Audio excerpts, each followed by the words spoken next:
Vessels of certainty. Dietrich Bonhoeffer, he saw it, he named it stupidity. More dangerous than malice. Listen, because this is not about ignorance.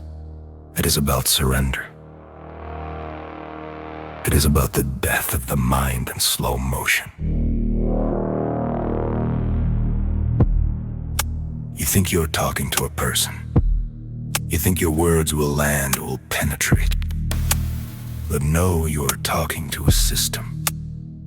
A mental framework erected to survive, to protect itself.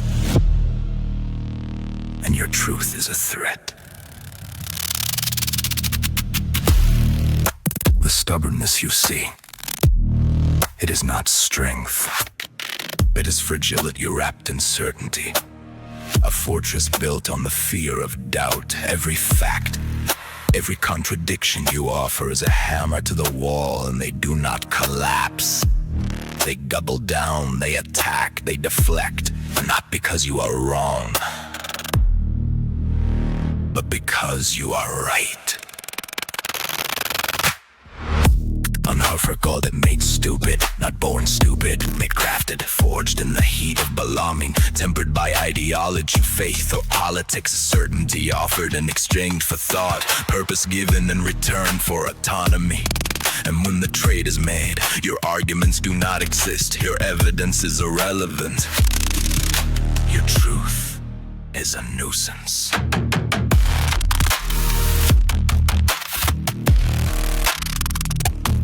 The system filters, it protects itself. You are not a person to them anymore. You are a disruption, a crack in the armor, and the more unbearable it becomes, the more vicious the defense. You see anger, you see mockery, you see dismissal, but it is all an echo of fear. Stupidity is social. It flourishes in groups. The more we need each other, the more we trade independence for certainty. Solitude protects, reflects, and shields, but humans are born to belong, and belonging is fertile ground for surrender.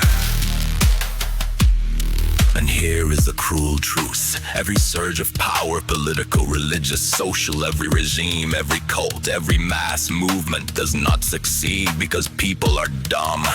They succeed because people surrender. Smart people, educated people who trade thought for comfort, who trade questioning for slogans, who trade autonomy for identity. The surrender is silent.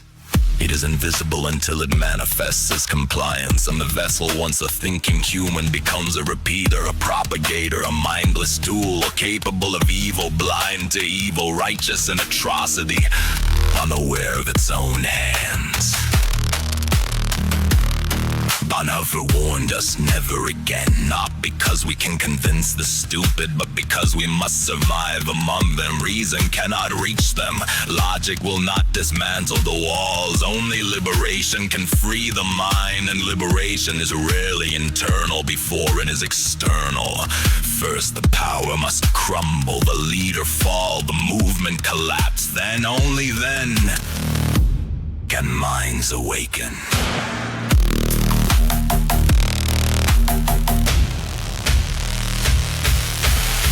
We live now in the age of manufactured stupidity, algorithms that reward certainty, punish doubt, social media echo chambers, ideological silos, voices amplified not for truth but for conformity. Millions surrender their independence every day, trading curiosity for loyalty, skepticism for belonging, autonomy for a feeling of safety. Do not mistake intelligence for independence. Do not confuse obedience with righteousness. The fear of God, the beginning of wisdom, is not fear of power or fear of being wrong. It is the humility to keep questioning, the courage to stand alone, the strength to resist the comfort of stupid. Stand alone. Question everything, watch your thoughts. Notice when your alarming asks for your surrender.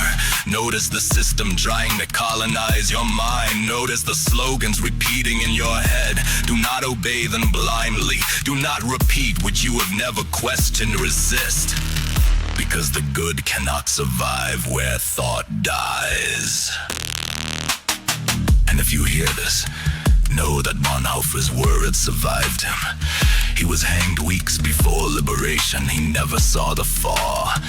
He never saw the awakening, but his warning remains. A spark in the darkness. Never surrender your mind. This is the call. To think. To question. To be independent. To survive the age of the manufactured mind.